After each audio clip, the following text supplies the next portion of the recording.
How you doing, buddy? Hand doing good. Give us a working question to start with. What do you want to know? Let's say,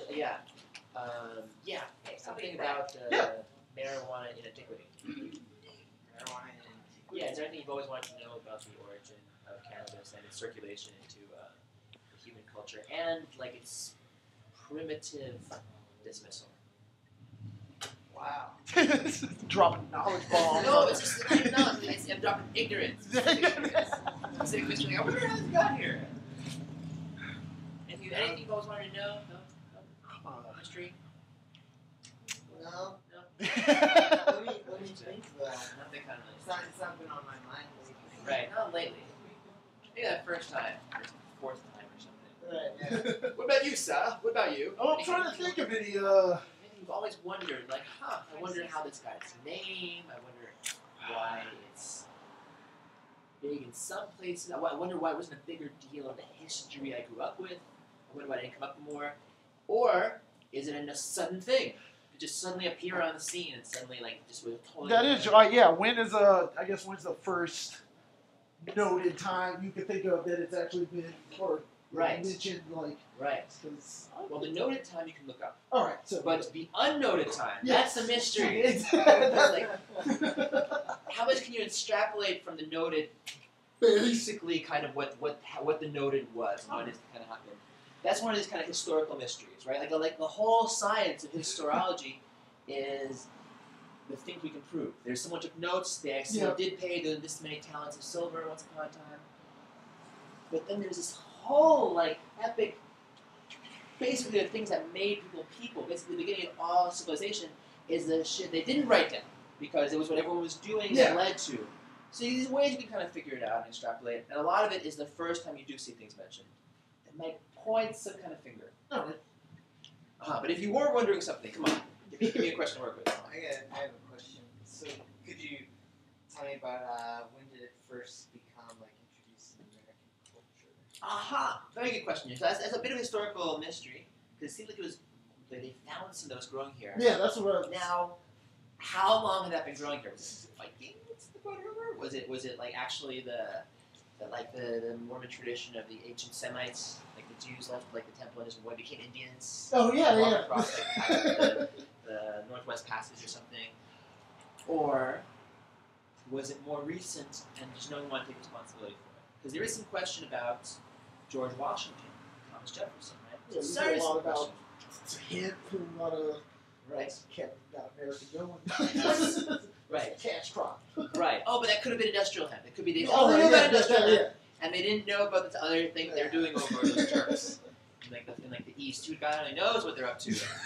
Weird Asians. Proved that maybe George Washington and Thomas Jefferson did. There's a few incriminating passages, right, where it's in the Illuminati trilogy up there. Oh, see. So one of the things that they mention the passage where George Washington says the Indian hemp is superior to the Persian hemp in all ways. Oh, in every way. Whatever. It doesn't quite go into it. There's a thing. Apparently, George Washington would separate the seed, the males from the females. Although it's not clear that he actually was using the females. Apparently, it seems he was using the males. Although, who knows? Maybe he just snuck away a big bag of the female one to like the Masonic meeting at night and just put it into like a big milkshake. And that's how milkshakes got big in the States. I don't know. That's all speculation, shit. How much can you really extrapolate? I was curious in the Bible stuff, and the one thing when I was a kid, the internet really had a lot of that stuff already circulated. Oh. The research in the Bible, because that shit is relatively legitimized, and relatively accessible because there's a lot of different corners of the world invested in the Bible. Where does the Rastafari tradition come from? This is one of the interesting historical mysteries. That's a good question. It's an interesting historical mystery, right? Because there is the aspects of Rastafari that identify very strongly with Coptic Christianity, and yet the tribal elements are not Coptic because they don't do this heartbeat drum in Ethiopia. Ethiopians are too civilized for it, too high class. They have all these other traditions. So there's a bunch maybe from African slaves when they were around who joined in the early days. And there's a lot from Hindus, Indians who were there in like as part of the spice part of like the rum molasses circulation and trade, influenced Jamaican culture a lot, but apparently could have influenced Rastafari culture a lot because there's a bunch of things. They call it a bong. Bong is a Sanskrit word, right? That's what they started just calling the chillum. They both say chillum and both use chillum, and both use mudras to hold the chillum. Like old Rastafari guys will have special ways of holding it. Why do you hold it that way? I just do. It's my grandfather used to. The holding out of dreadlocks, which internationally are called rastas, by the way. That's what they call them in like Hebrew and Arabic, and I think all those in Europe, Russian, I think also, because this is what they're identified with. The name Rastafari, right, hints to what the association with certain spices is. Ras. Ras means like head, literally, right? It also means kind of top. It also means important. Like where is cannabis mentioned in the Bible? Everyone knows, right? There's a line about head spices. Bisamim rosh, bisma ras, in the Coptic, marjoror, which literally, I feel retarded saying something like literally means. Because part of the problem in mythic texts and poetry is how much literal doesn't quite tell you. It's hard to even point what the literal is because of the flowing rotation. That's part of what these three words mean. Marjor means flowing myrrh, or flowing bitterness, or flowing, I'm saying myrrh. Myrrh, but it implies. Now, the tradition of the rabbi is that reference is not to any actual myrrh, but that's a description of the quality of the olive oil. Marjor meaning like cold pressed, first pressed, or dror literally means free flowing. But the first Aramaic translation of the word says dachia, which means crushed. It means crushed like myrrh. Or crushed rebellion, part of the implication of the word. Like a rebel is Mari. Yeah, Mari is, let's say, Miriam and Mariam, the very first Marys, right? The implication is bitter waters, bitter ocean. Somehow opening something up. Marjor means somehow open up and flowing. And Bisamim Rosh, what makes Bisamim head spices? What makes Bisamim are spices? The oldest word for spice. And there's only two spices in the Bible called Bosem specifically. One of them is Kimon Besem, and they're both in this anointing oil, the sacred anointing oil that's used for every sacred activity in the temple and the pre-temple, and presumably was part of the cargo of how you just anointed people. Because it's a very old thing that they used to do for kings in the most basic tribal civilizations, is use oil on the head and on the hands to indicate some kind of transition, or to invoke some kind of transition. Be the transition itself. Be the actual transition, right? It survives into mystical language, this ritual, as being, that's actually literally what messianism is. It's anointing oil, right? It's literally like Christos is, right? Christos is the language grease or cream. They're both from the same etymology. Some kind of oil dabbed on to imply, to disilluminate. Like what makes someone Christos, right, is they turn us all on. They give us all something, the whole world something, that it never can't have again. That's part of the promise of anointment. In Psalm 23, the whole cute line about, after describing some kind of headspace where you're not worried, everything is sunshine, like I just walking around happily, even in the gates of the valley of death, I have no fear, sit me down for a feast with my enemies, I'm glad to hang out with them, I think it'll be fine, because my head has been anointed and my cup overflows, right? I am somehow illuminated, and now I'm not afraid to deal with the world. That's the main hope of some kind of illumination. What's the main concern of some kind of illumination, right? The anointing oil in the Bible is very regulated. Maybe there's no specific legal prohibition on any use of any of the substances in it, except in this exact percentage, in this exact combination. Anyone else to use this exact anointing oil? seriously, fucking definitely. Anyone can use cinnamon. There's no prohibition using cinnamon except in, but mixing this kind of mix of cinnamon, of kinemon besem, brown malted cinnamon, and something called kinebosem, which there is some scholarly disagreement historically over what is and was.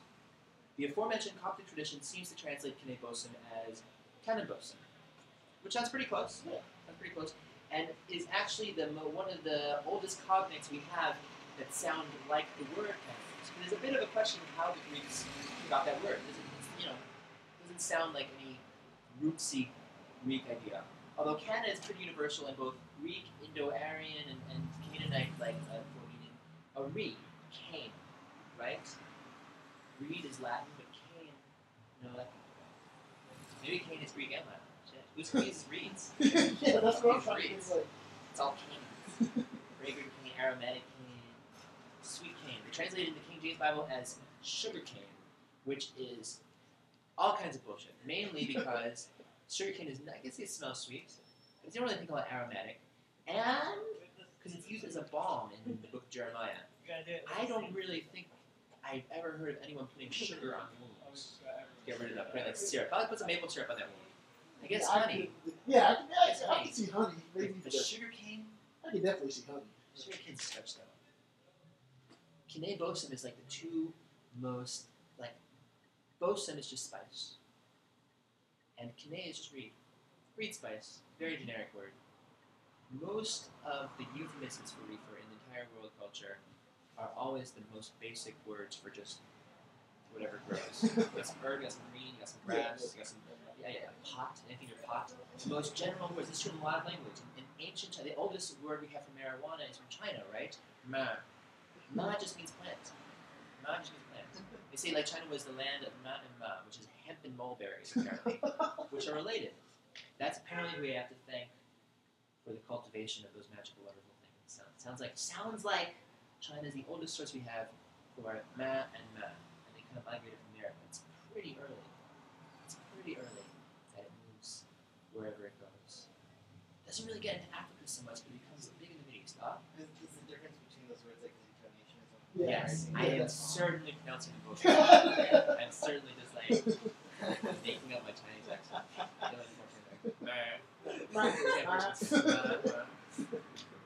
Great. Okay, yeah, no. Although it's interesting that that's what they wanted to say with it. Those are both. I don't want to talk about the prehistory, right? Was it Hakim Bey, Peter Warren Wilson, points out that the earliest cultivars could not be just for nutrition. This kind of idiot would spend time growing tons and tons of barley just to make barley to eat. That is not why they're growing barley. They're growing barley to get high. They're growing barley to drink drum. All the early cultivars, right? Dates, figs, pomegranates are all things that alkalize pretty basically. And we're most used to that. Grape. Yeah. Wheat and barley. Primarily, the major use of them and there's some who speculate that bread was only invented to have something to do with your extra beer. To have some way of storing it effectively. And that was just what they came up with. Cannabis. But here's the thing. It's never big in any civilization, not for long. Not once there's civilization. Because the first thing civilization does is valorize. I don't even mean this in a propagandistic way. I mean, it's just all made a basic kind of high school, you want to keep up with your friends kind of way. Valorize accomplishment and responsibility. That's really the main thing that Krishna wants of you. It's really the main thing that most structure, that Confucius knows will get if everyone just takes care of their parents and makes that the definition of good, rather than just how you feel,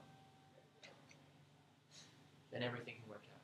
Right? There's a whole association, a whole demonization of cannabis historically that I think is very bound up in the root of the world culture reaction. In India, they found a loophole, right?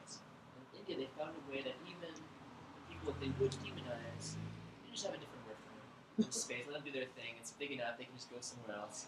They're not violent. Not scaring us. We'll let this be a thing because it's unavoidable. Some people just drop out and become psychos. But you'll notice who's allowed to smoke hash in India? It's not everybody. most people, even in Jamaica, who smokes weed in Jamaica? Quite everybody. The last day.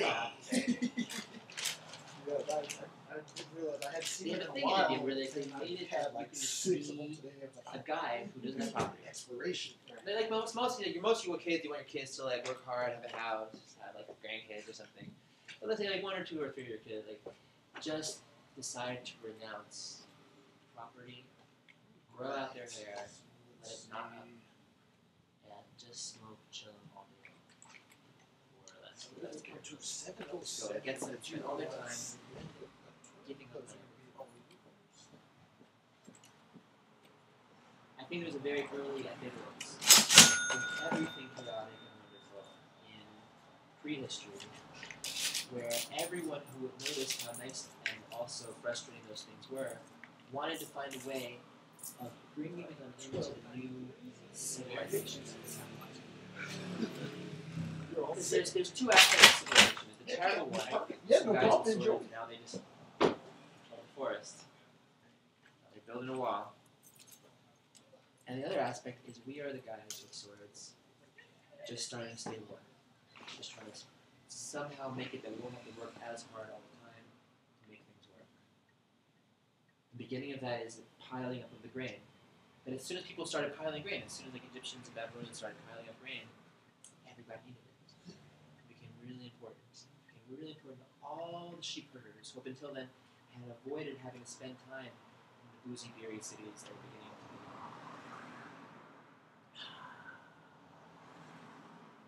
Everyone couldn't help but notice things that were kind of wonderful, but also became overwhelming if you had too much. And too much isn't necessarily all at once. Too much could be at any time.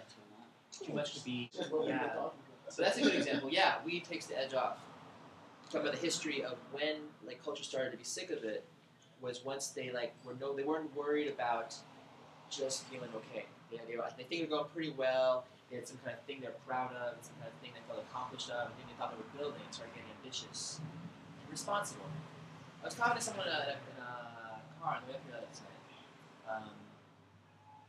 They say the main thing, the difference between people and animals, they say, I don't know if I can know this, is the idea of planning for the future, having a sense of history in that way. Now, I thought squirrels like squirrel away stuff for the winter. Yeah, exactly.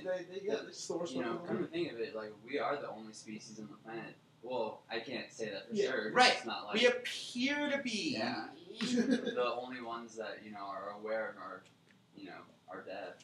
That's... Although elephants seem to be aware of death in general. But are they aware that they're going to die? Right. So yeah, that's what. Right. That's All the what other ones died, but I I'm know not they doing have, right. like, PTSD They or, are like... I've seen some Yeah. horrible. And then corvids That shit can makes me cry. Yeah, so what, like a baby elephant or. Thank you, sir. Right. They drink too, but they also ferment, right? That's part of what they do. They also will get together whatever fruit is around and crush it up, or let it go bad and ferment it, and then drink it. Yeah. And then they'll have apparently certain mice do it also on different scales. like all animals. Wasn't there that one like Planet Earth episode where they showed like monkeys getting drunk? And Right, the the giraffes getting drunk, drunk, right. And then Smart they all animals. got drunk. The monkeys got drunk first because they could climb the trees. And Right. then it was the monkeys and the giraffes, and the fruit started falling. And Right. I The don't know. monkeys seem to have an advantage. They say what's the cultural advantage of being drunk? The leader of the monkeys is the craziest, toughest one. And whoever is the most wily and suddenly like inspired to go out there and start doing things, he's going to get us food. Let's go where he's going. Yeah. It'll be awesome. We're trying to talk about the history of that line when marijuana is both introduced but also like cut out of civilization a little bit.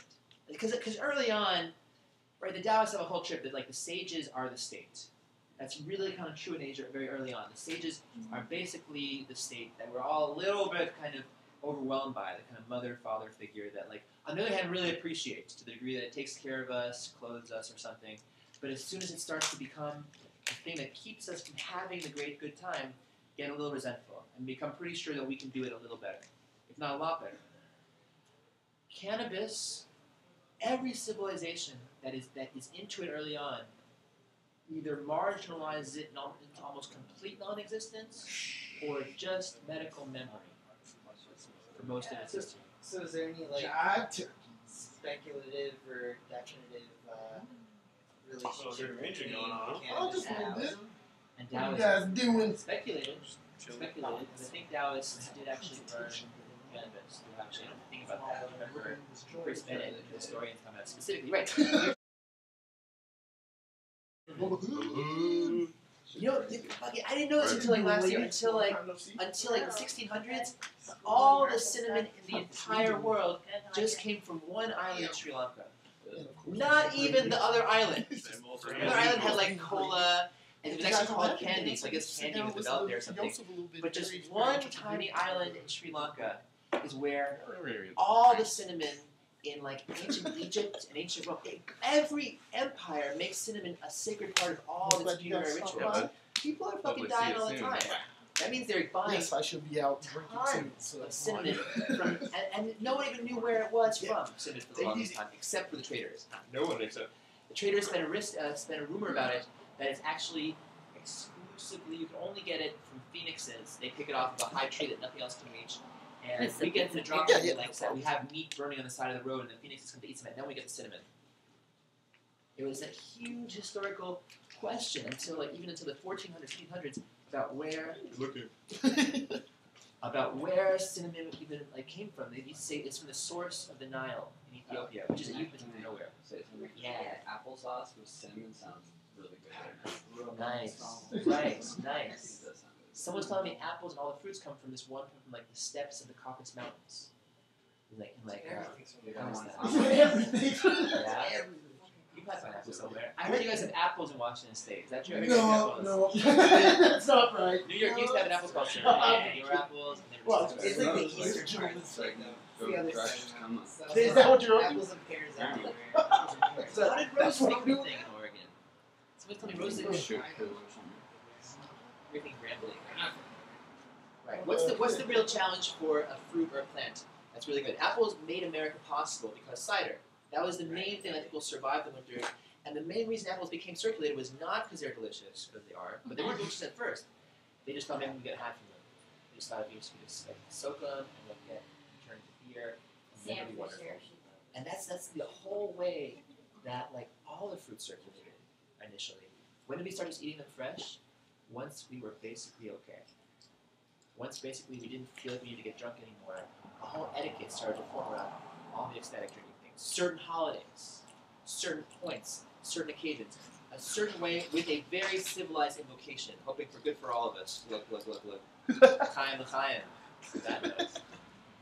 Come on, bro. Hiatus. Yeah, I'm gonna range on again a little bit. Yeah.